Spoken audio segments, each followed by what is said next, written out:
The city lights blurred through the rain-streaked window of the bus.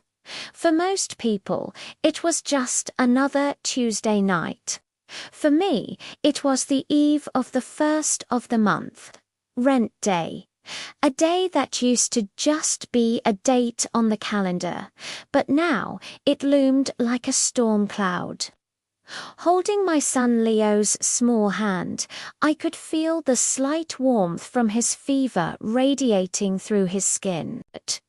His coughs, soft but persistent, were a constant rhythm against the rumbling of the bus engine. Each cough felt like a little tremor in my heart. We got off at our stop, the cold, damp air hitting us immediately. I pulled his thin jacket tighter around him and hoisted him into my arms. He was getting too big to be carried, but tonight he felt as light as a feather. The walk to our apartment building was short, but it felt like miles. Every step was heavy with the weight of the decision I had to make.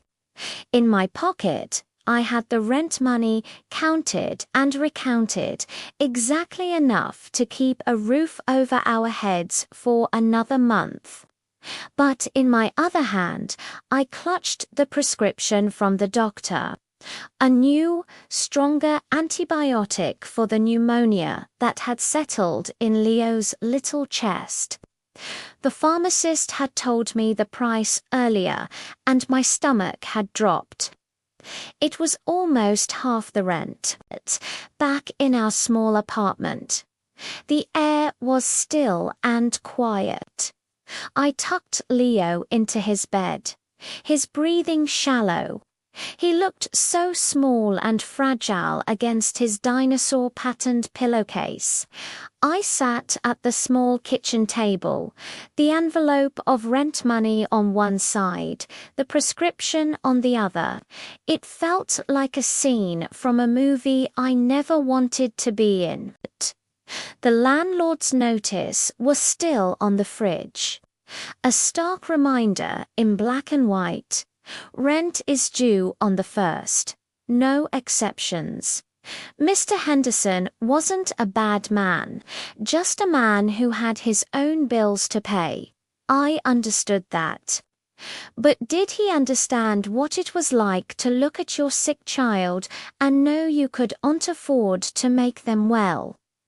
I picked up my phone, my fingers hovering over my boss's number. I'd already asked for an advance last month when the car broke down. Could I ask again? The shame was a bitter taste in my mouth. I worked 2 jobs, cleaning offices late at night and waiting tables on the weekend. I barely saw Leo as it was. I was running as fast as I could, but it felt like I was still standing still, or worse, slipping backward. I thought about calling my sister, but she was struggling too, with 3 kids of her own. Everyone was fighting their own battle. I looked back at Leo, sleeping fitfully. A harsh cough escaped his lips, and he whimpered in his sleep. That sound, that tiny, helpless sound, cut through all the noise in my head. The fear, the pride, the what-ifs, it all vanished. There was no choice, not really. A home isn't a home if the people inside it aren't safe and healthy.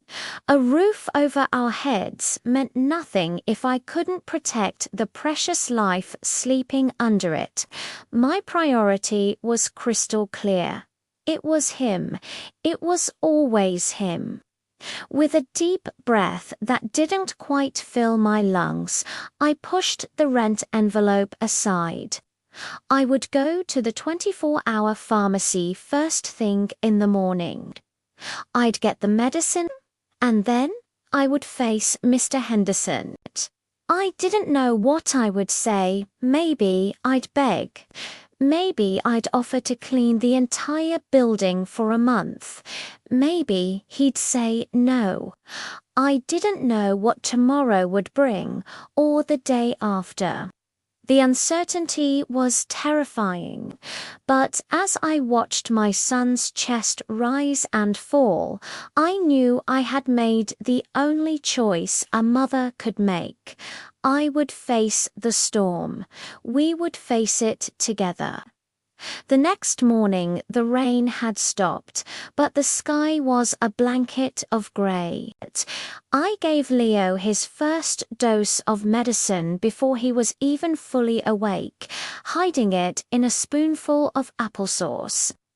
He made a face but swallowed it. Seeing that small act, that first step towards him getting better, felt like the sun breaking through the clouds, if only for a second. Then it was time to face the landlord. I walked down the hall to Mr. Henderson's apartment, my heart pounding a frantic rhythm against my ribs. I knocked, my knuckles feeling weak. He opened the door, a stern look already on his face. "Sarah," he said, his voice flat. "It's the first."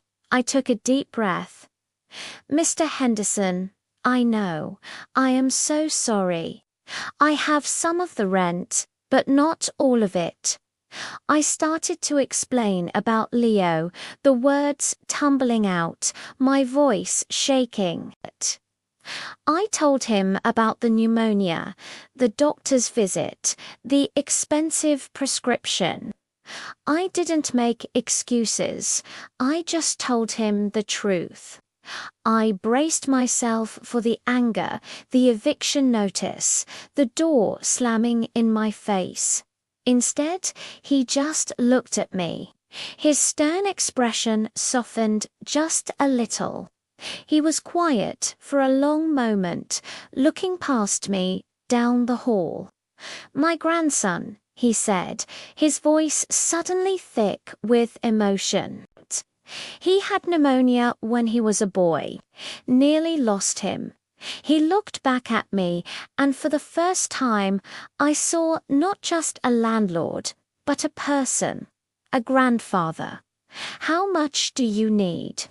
he asked. I was so stunned I could barely speak. I told him the amount for the medicine. He nodded slowly. "Pay me what you can now," he said, "and bring me the rest when you have it. Just make sure that boy gets better." Tears I didn't even know were there started streaming down my face.